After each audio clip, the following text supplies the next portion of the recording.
Well, welcome. Good afternoon. Thank you for joining us for the Gephardt Institute for Civic and Community Engagement's New in the Lou series. Today's session is through the eyes of movement leaders. My name is Nichole Murphy. I'm the Community Engagement Coordinator for the Gephardt Institute, where it's our mission to foster a culture of civic and community engagement at WashU through educating students, catalyzing partnership, and infusing civic engagement throughout the WashU experience. We offer events, cohort programs, resources, and opportunities for students, faculty, and staff with community partners to connect with one another and initiatives throughout the St. Louis region.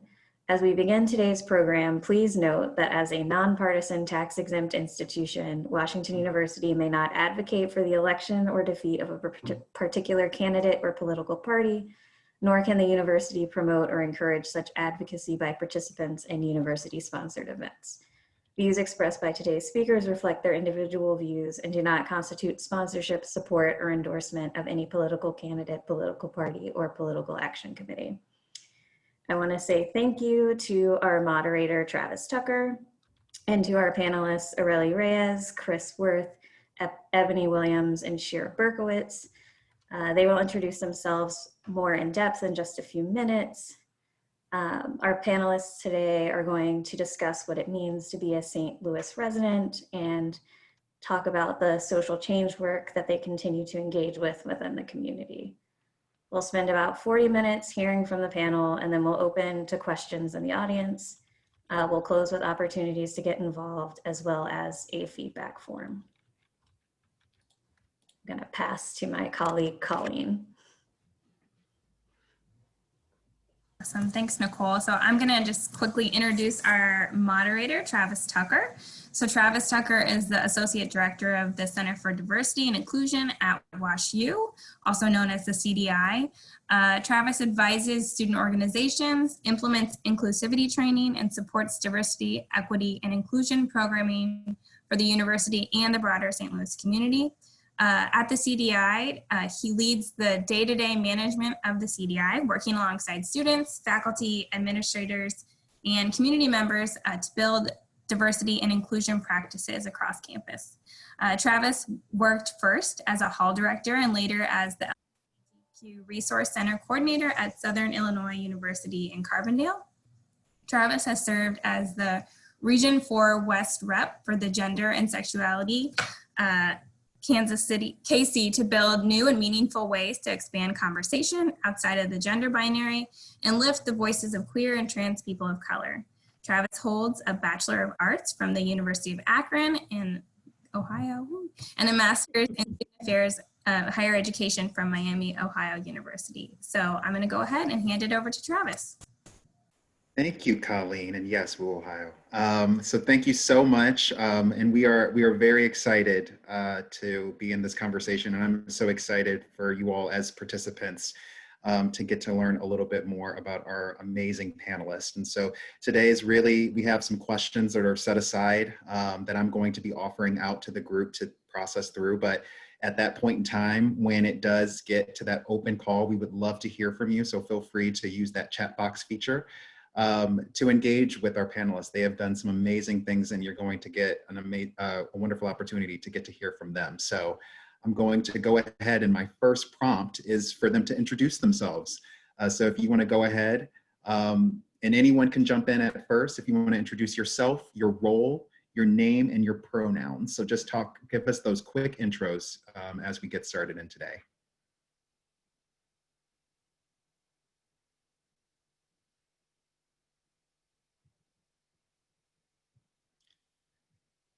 Areli, why don't you go ahead and get us going? Thank you. Hey everybody, my name's Areli Reyes, she, hers. I'm a student at Eastern State Connecticut University.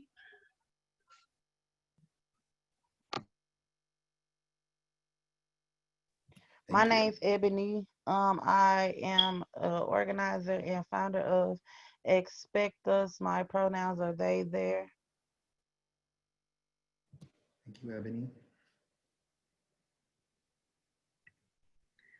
My name is Shira Berkowitz. My pronouns are they, them, theirs. I am the communications manager with Promo, Missouri's LGBTQ equality organization. Thank you, Shira. My name is Christopher Worth, and I am a community organizer within the community of people with disabilities. I currently am also faculty at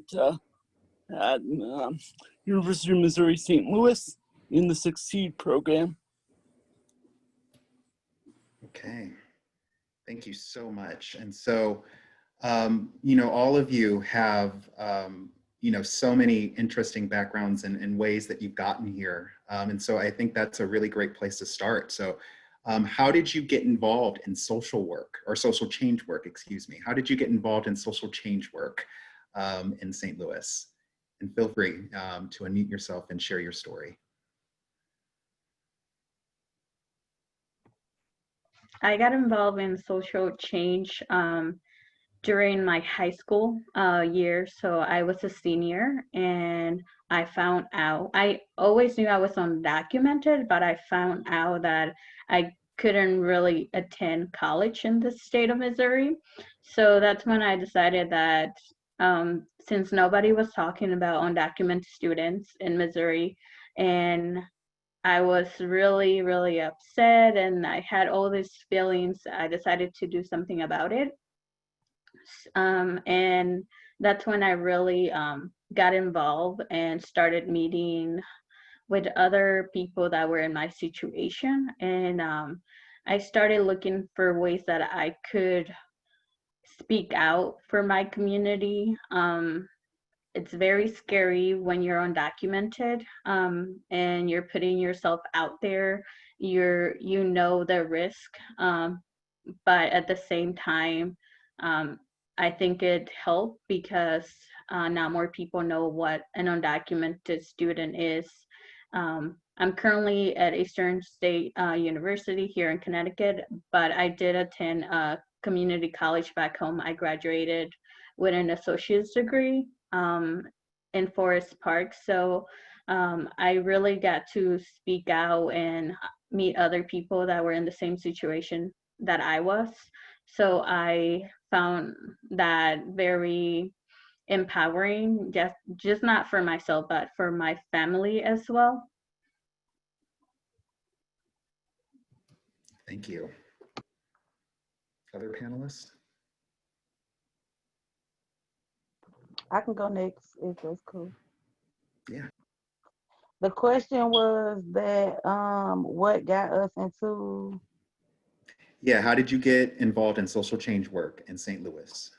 Okay, well, this is Ebony, of course. I got involved in social change through Mike Brown. And when Mike Brown died, I actually was living in the apartments on the street that it happened. So that was like part of my involvement. My other part of the involvement was the fact that my friend was friends with the mom. So it was like inevitable for me to be out there. But then like I guess what got me started was because first I just wanted to see what was going on and so on and so forth. But what got me started was I actually started realizing that we see injustices like this on a constant, and that I was tired. I don't know. I think it's my emotions that I actually felt are unexplainable. Because my emotions were all over the place. I knew that I needed to do something. I knew that I needed to stand up, and I knew that I needed to speak out for the people who was afraid to speak out. And I stayed out there, and I just been addicted to it ever since. It's just been like, it's not even a situation to where it's a choice for some of us. It's not a choice. It's something that we have to do to maintain a comfortable living process for not only us, but our nieces, our nephews, and brothers and sisters. So that's what got me involved. Thank you, Ebony. Travis, well, I actually came from Appalachia, so came from the mountain state of West Virginia, and I had been doing direct action-based work for people with disabilities there, and really wanted to sort of come to a place that had a central core of disability rights. There's a lot of people who still don't connect disability rights to other movements. And so I was looking around and knew I couldn't afford on Social Security to move to Berkeley, the birthplace of the disability rights movement, at least a modern one. So I chose St. Louis and came here twice. And my helper pulled me out of the car, and I thought, we had a hamburger at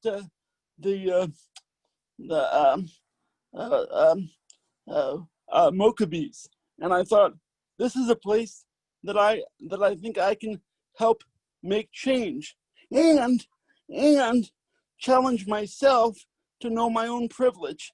So that's what I'm doing here, and that's what I'm still trying to do here. Thank you. And for me, I started as a social practice artist and moved back to St. Louis to go to graduate school. And afterwards started recognizing my own voice, I think, in the opportunities of change making, and started working for Central Reform Congregation. We were, as the director of advocacy, and we were doing a lot of Medicaid expansion work. And I think through doing that work in the wider St. Louis community, I started recognizing the disadvantage that particular subsets of individuals have, even in the Medicaid gap, and recognizing my own position there as somebody who is in the LGBTQ community. And so through doing that work for a few years, I found myself at Promo, which for me was a larger opportunity to do digital organizing and kind of push a smaller narrative, but much more encompassing portfolio of change for the community in Missouri. Thank you so much, all. I just was really struck by your stories and how they're so different, but so many intersecting connections around advocacy and activism and standing up. And yeah, thank you so much for sharing. And, from your experiences, I think that you all, have, I think, a lot to share with the group. And so I would love to hear from you all, like, what have been some successes? What have been some successes you have seen in your work? And then conversely, what have been maybe some barriers that you have seen in your work?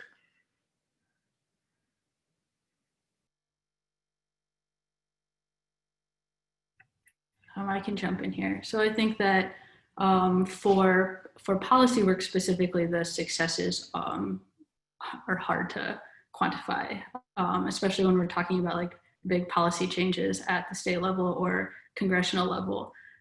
So we look as an organization on what power building looks like to get to those changes. And one of the most important things for the LGBTQ community in Missouri, but in St. Louis, has been access of healthcare and access of care.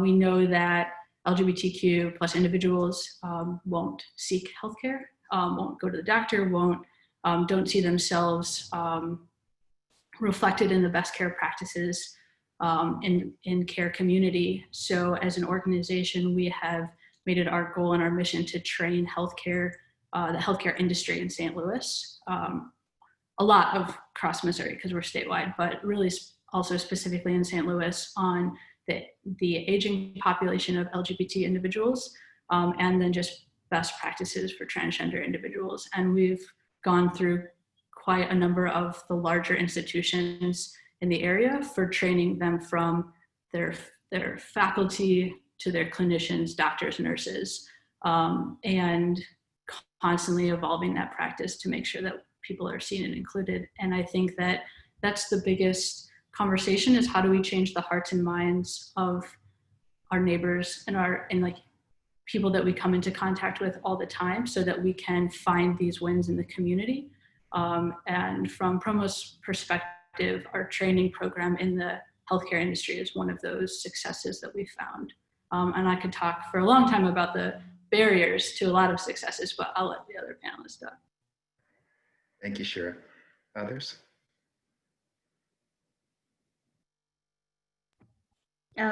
So for undocumented students in the state of Missouri, what's been something that we have seen so far is the support of the community, and just there's more information about what we face as, what does it mean to be undocumented? Like, can we afford healthcare? Can we apply to financial aid? And those are a lot of things that as an undocumented person, we are not allowed to do due to our immigration status.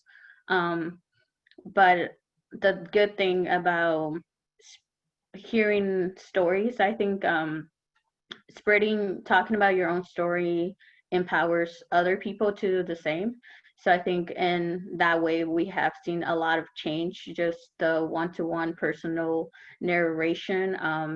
It has really helped, like how I came out of the shadows. My parents were really scared, but now they understand that I decided to do this, not just for myself, but for them as well, because without me doing that, I would just still be at home working a full-time job.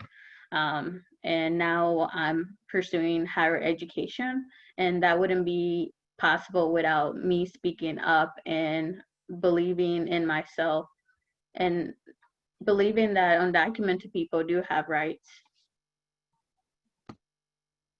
Thank you.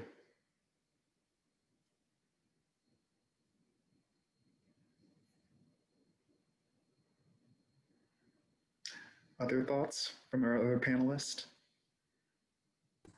So it's sometimes hard for me to get to my mute button. I'm sorry. So I think I could name some sort of physical successes in that we've seen in the coalition that I've been a part of and helped to organize. We've seen Metro Call a Ride really take the voices of people with disabilities more seriously. For one of the community organizations that I worked with out in Spanish Lake, they got a whole McDonald's that was inaccessible torn down through protest. There's a lot of those stories, but one that I want to carry through to this panel is more Nimbus, and it's that more spaces are including folks with disabilities as an intersection in change making, right? As a group that is powerful in that way. And I'll never claim that, but as something that I did alone, because my job is to galvanize a community, right? To support a community. So, but I have seen more organizations like Jobs with Justice and lots of other organizations take on disability rights as a serious intersection to all other social issues. So that's exciting.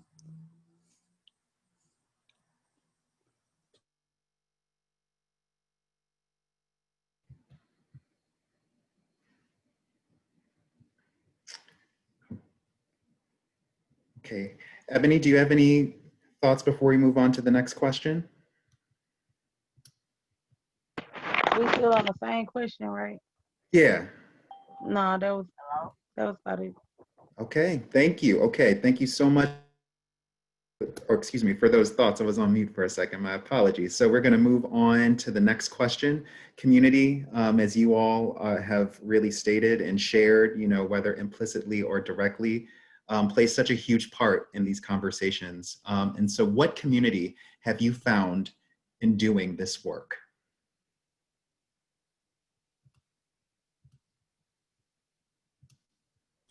I'll start. I mean, a very expansive, wonderful community that stretched my mind and also challenged me. I guess stretch my mind and challenge me are the same thing. But yeah, it's been pretty amazing. It's also difficult, right? To be in community because people have all sorts of opinions and beliefs and that one doesn't share always. But when you have a common thing that you're working towards, one can compromise. Right? And that's cool. I've seen that demonstrated in my community. Thank you.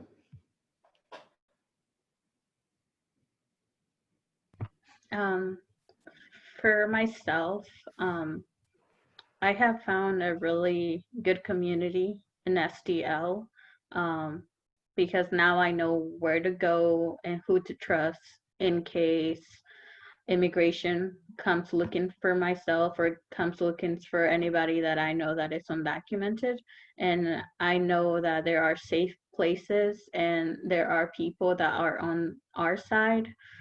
So I don't feel as alone as I did when I thought like my life was over after I graduated high school, because the whole goal of my parents was for me to go to college, build a life here, and knowing that there's different policies that obviously didn't make that happen, but now I know that I'm not alone, and it's good to know that people are out here as allies, because being undocumented, obviously speaking up, it's not something everybody wants to do, and that's okay. So it was just really like a comfortable feeling knowing that there's going to be people backing you up. Thank you.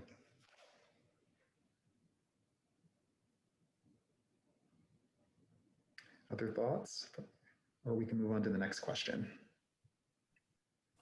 For me, I can answer it a little bit personally and institutionally. So I think that participating in social change work from like an activist perspective or an advocacy perspective, the community in St. Louis is really trusting and welcoming. I think that everybody recognizes that more people that are involved in the issue or in the movement, the stronger the movement is. So it's really easy to find the people that are doing the work and to take part in it. And that community just builds quite wide.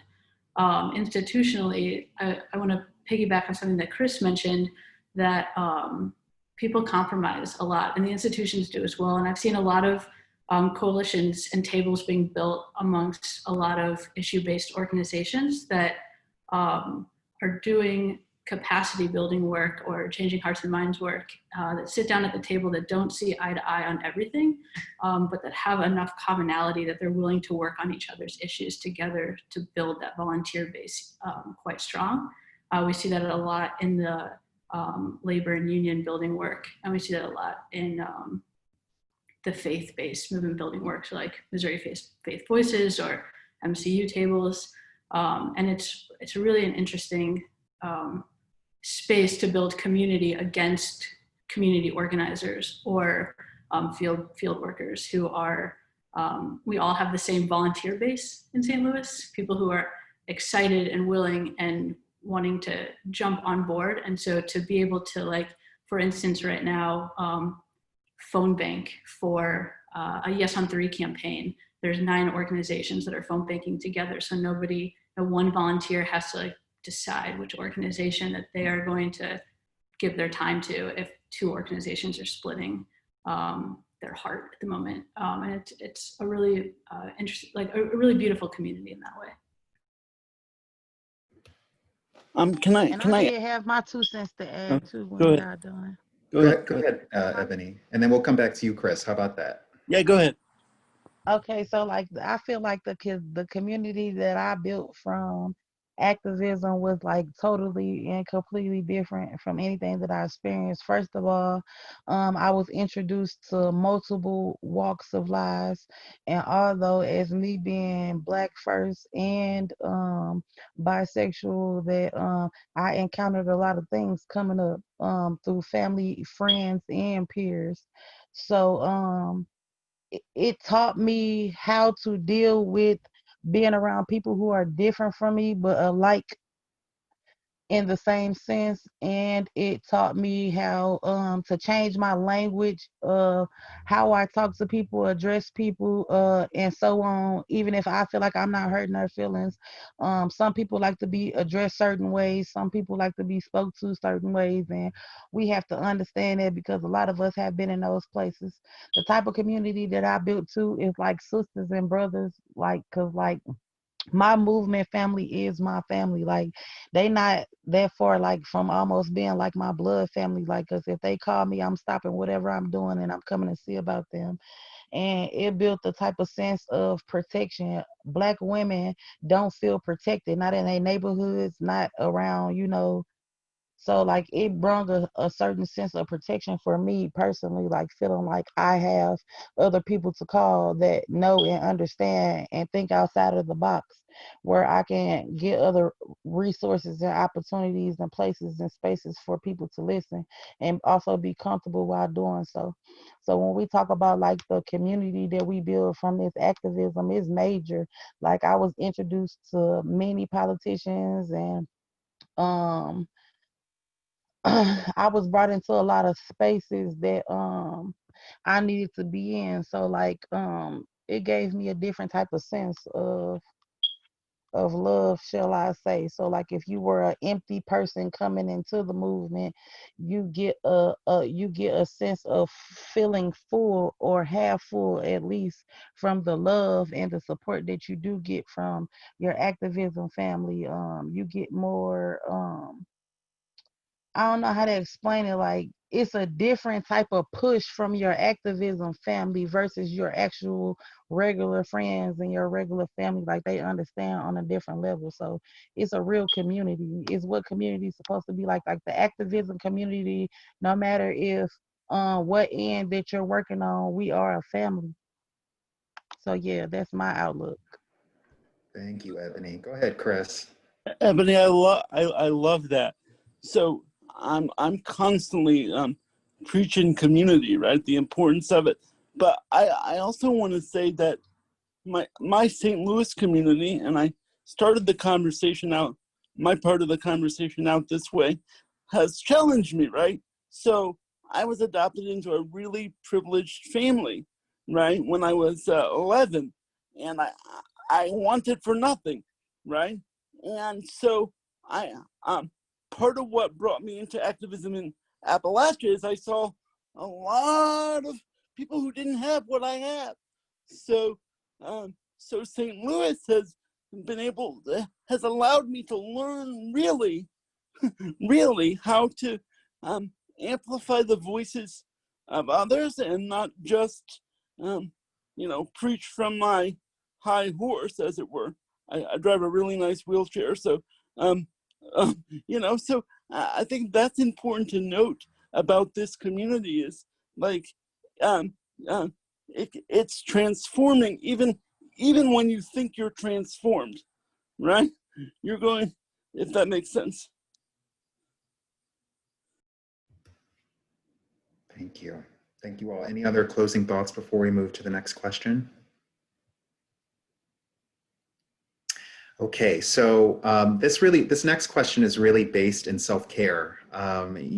All of you, do incredible work for our community, but recognizing that incredible work takes a lot of personal energy, a lot of personal toll, a lot of mental and emotional labor, because a lot of the things sometimes are connected to your lived identities and your lived experiences.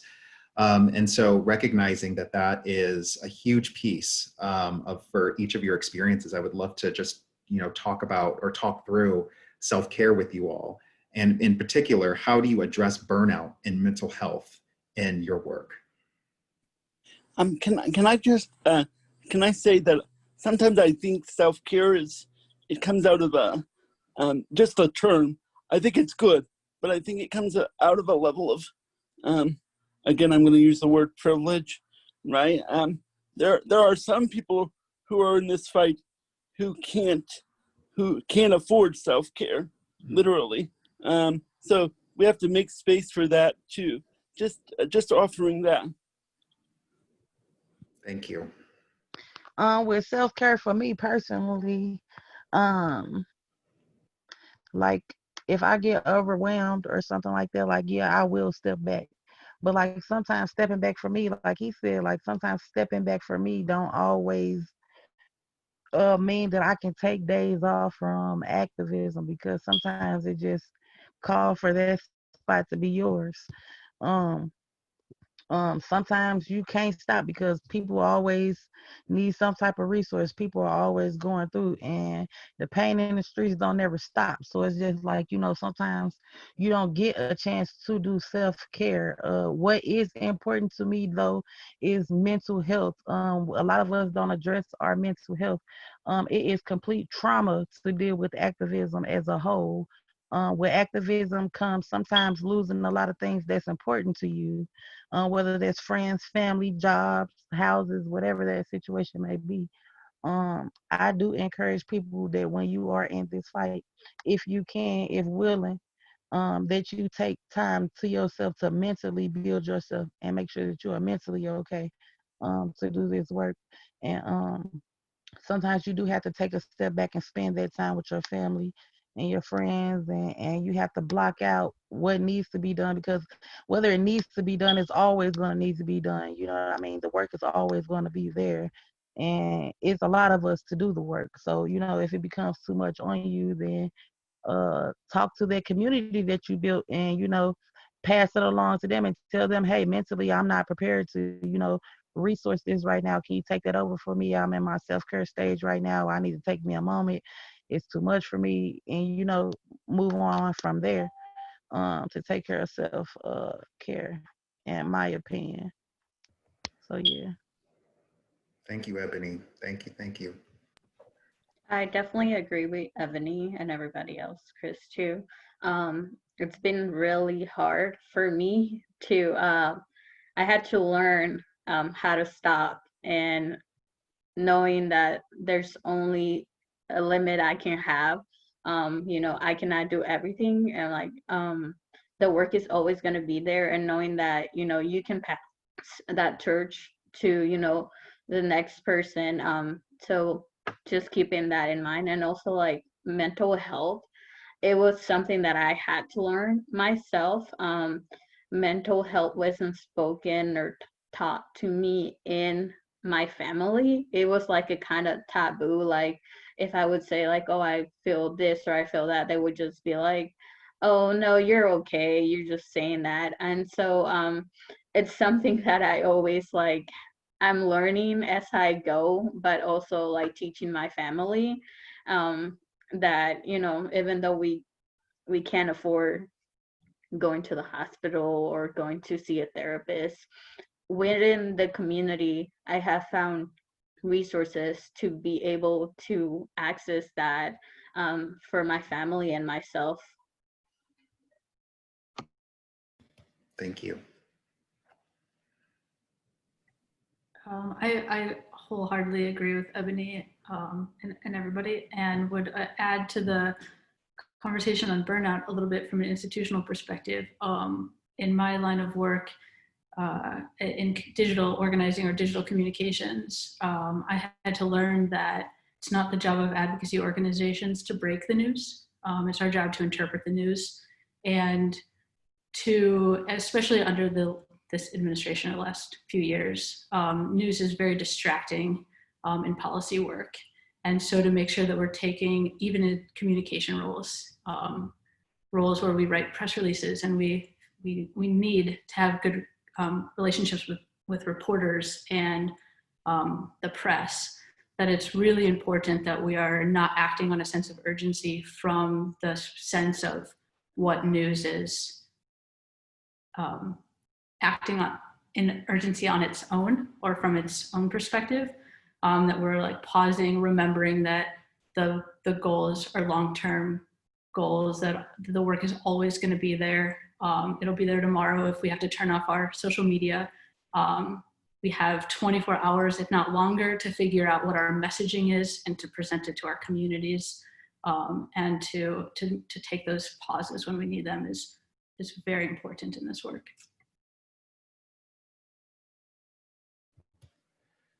Thank you so much. You know, we, again, really just appreciate, you know, the perspectives and thoughts that you all are sharing today, and, you know, just really appreciate the time.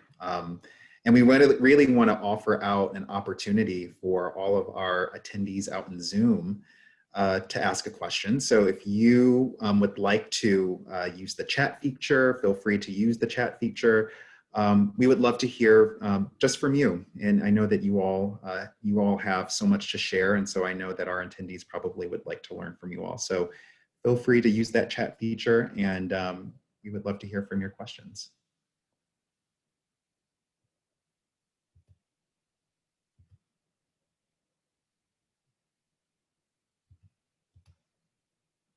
So one actually just came through. So Chris, how does your work interface with other organizations like Paraquad, excuse me? Well, I work with a lot of organizations like Paraquad, and from a grassroots perspective, we build a relationship.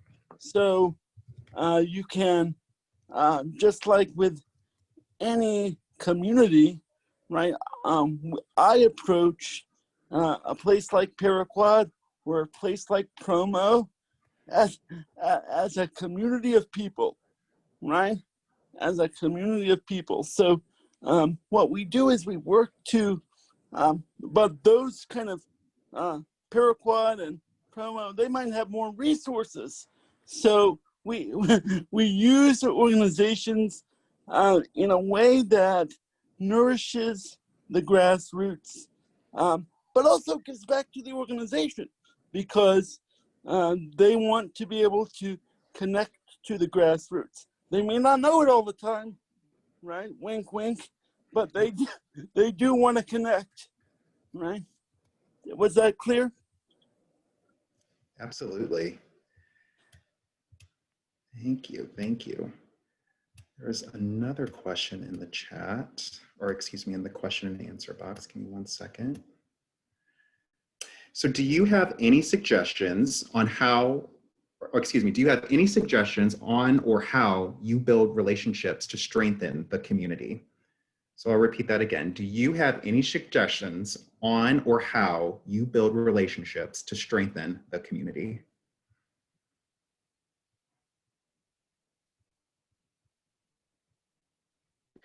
Well, me, I do. To me, to strengthen a community, period, you have to meet them on a level that they already on.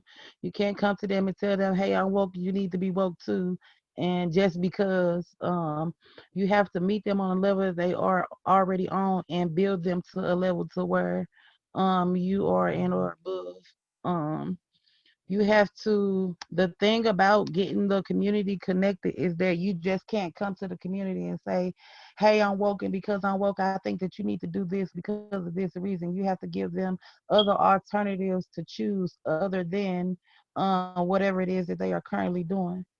And of course, strengthening communities by connecting. Everything is about connecting the dots. Where we are connected, we are strong.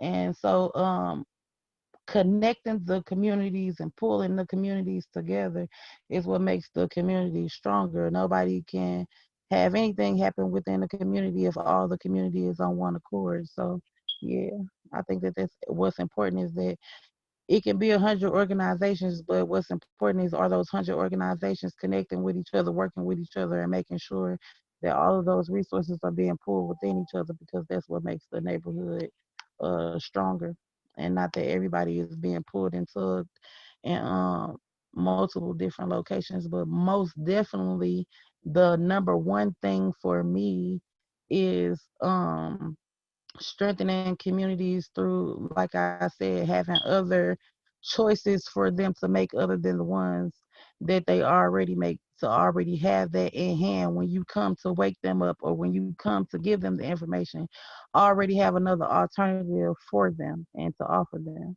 Because it's easy to say, hey, don't go out there and rob people, but then I can't give you a job, or I can't give you those things that are necessity to you to make you not want to go rob somebody. You know what I mean? So I can't tell you don't go squat in that house, but then I can't offer you a house or give you no other housing opportunities. So yeah. Thank you, Ebony. Go ahead, Chris. I think Ebony did that really captured it all. But I would just add that if you're an organization and you're working with an organization as an organizer or a social worker, right? From our Brown School of Social Work, for example, at WashU, be ready to be vulnerable.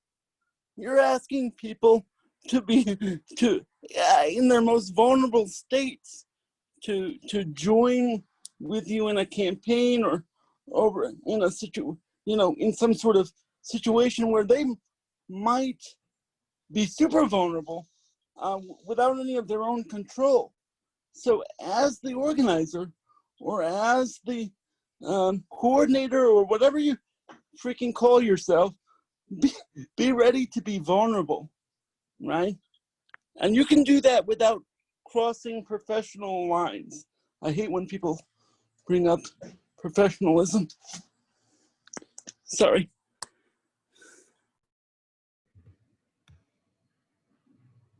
Thoughts from our other panelists?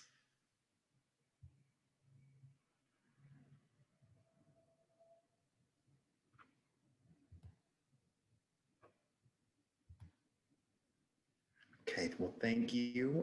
Feel free to use that Q&A feature to keep the questions coming in. We really appreciate hearing from you all. I did have one question, a prepared question, to really just talk through. I mean, you all have had, so many interesting experiences. What wisdom do you have for people getting involved in social change work in St. Louis?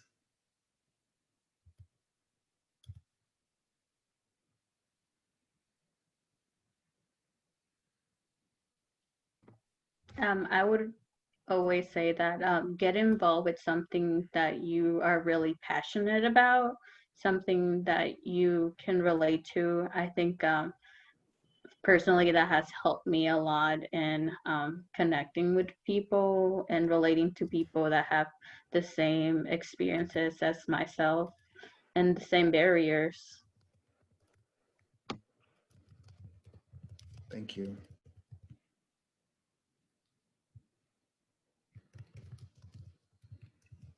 I think that social change work starts with talking to the people in your closest circles about the things that you're passionate about, like Ariel said, and having challenging conversations with the people that are directly in your networks, and then bringing forth the skills that you have that you consider some of your strongest assets into the community that is doing the social change work.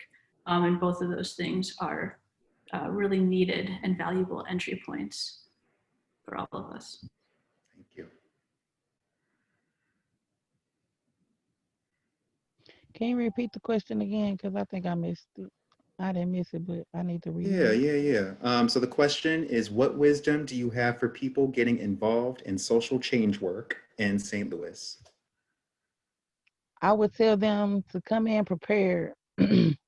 I would tell them to come in prepared because with social change, period, you can lose a lot. But mostly in St. Louis, they get down and dirty. They don't care about their hands getting dirty here. You might get trolled out, you might get doxxed out, whatever the situation may be. So even though you might be doing nothing but positive work, it's going to be somebody in that within their work that's going to try to make it hard for you. I would tell them never to give up, that it's going to be some disappointing days. It's going to be some days where you feel like you failed your community. It's going to be some days where you feel like you just lost the fight. It's going to be some days where you feel like giving up.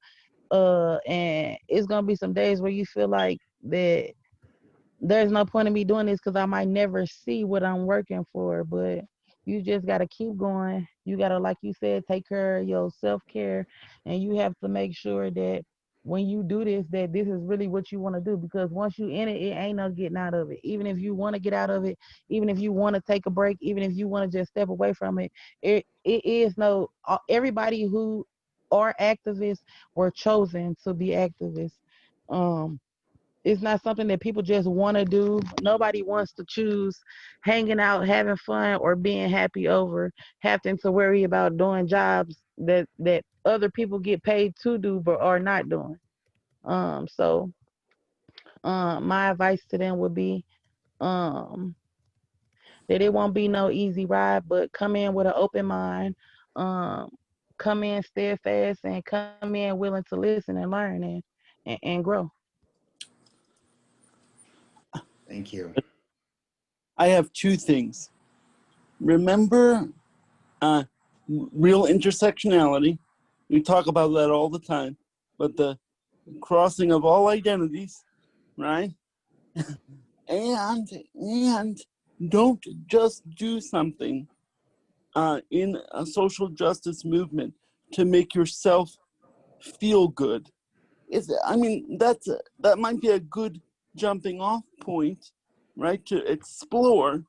But if you're going to volunteer somewhere, become a part of that culture, right? Don't be an out. Try to know. Try to meet people where they are. Ebony said something about that earlier. So those are my things. I don't know if that last one even made sense, but I think it's important. Well, thank you, Chris. And actually, this next question in our Q&A box is coming for you. So, I am very interested in living in St. Louis with blindness, as my cousin lives in Bowling Green, Missouri, but may wind up here in St. Louis near my family. If he moves here but does not want to live with us and wants to be independent, is there a strong community? Oh, yes. I would say that sometimes we're still in a state where, like, the most accessible neighborhoods are the most expensive. That's why I don't live in one. But there is a super strong community, and I can connect you with some great folks from around the city. Was that helpful? Yeah, thank you. Thank you. And another question, and we maybe have time for a couple more questions. So if folks would like to use our Q&A, we might have time for one more or two more questions after this. But how do you do cross-identity work and partner with other organizations or groups? This is a question from our Q&A. How do you do cross-identity work and partner with other organizations or groups?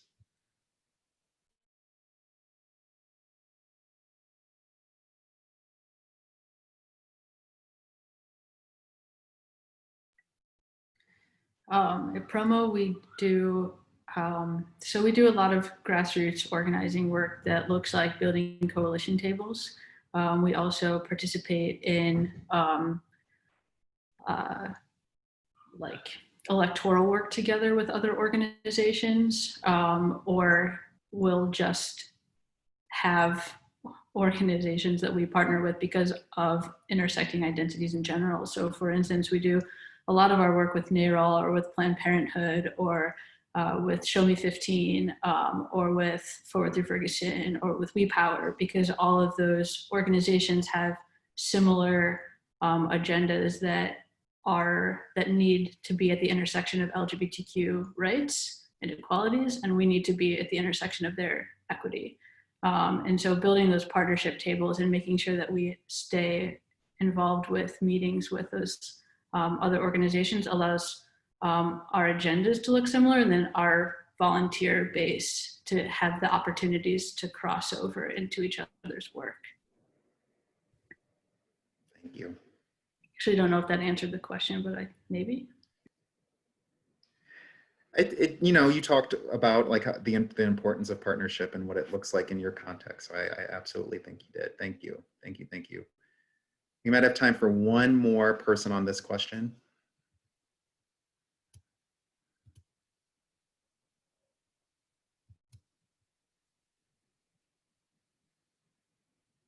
Okay, so this more than likely will be our last question, but I think it's a pretty powerful one. What keeps hope alive in you, especially when you face adversity?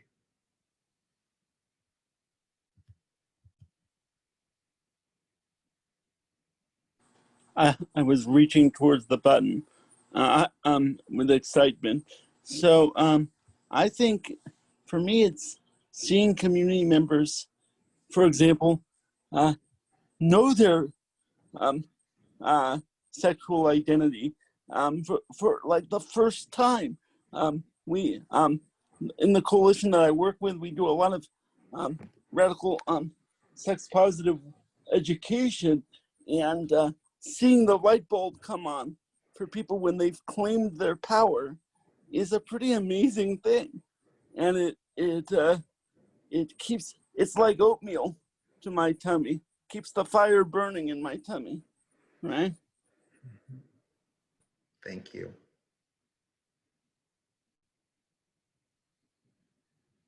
Any last thoughts from our panelists? Yeah, so what keeps hope for me going is that knowing that there are undocumented students that couldn't apply for DACA, which is Deferred Action for Childhood Arrival, which gives us a social security number, a work permit, and a driver's license, depending on which state you live in. So knowing that there's still 11 million undocumented people, and we are still not getting a pathway to citizenship. Most people think like, oh, why don't you just apply for, citizenship, and without knowing that we don't have a pathway. So knowing that there are people that, like myself, like my parents, it impacts me like really close to my heart. And I just have to keep hope, because without hope, then why am I fighting?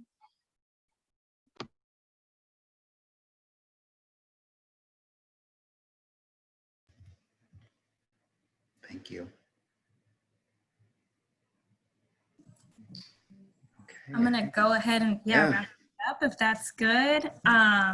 Thank you. I just want to say thank you so much to Travis, our moderator, and our panelists. I don't know about the other folks in the virtual room, but there is so much wisdom shared here, and a lot of things that really touched me deeply to my core. So thank you for the work that you're doing, and the inspiration that you gave to us, and sharing your experiences with us, because that's not always easy. So we really, truly appreciate that. We have a few winners. We had a raffle for people who attended to get a gift certificate to STL Style, and I'll follow up with you, but they are Aditya Yelamali, Olivia Mendelson, and Skyla Kalia. So I'll follow up with y'all on email. And then you'll get a survey from us as well, if you could fill it out. We always really like feedback on things you liked about programs, or ways we can improve things. So yeah, I have a little visitor over here. And then if you want to stay involved in the Gephardt Institute, I just put the link in the chat. And we do a lot of other things, including right now, really working on the election coming up. So check us out and get involved. So thank you all.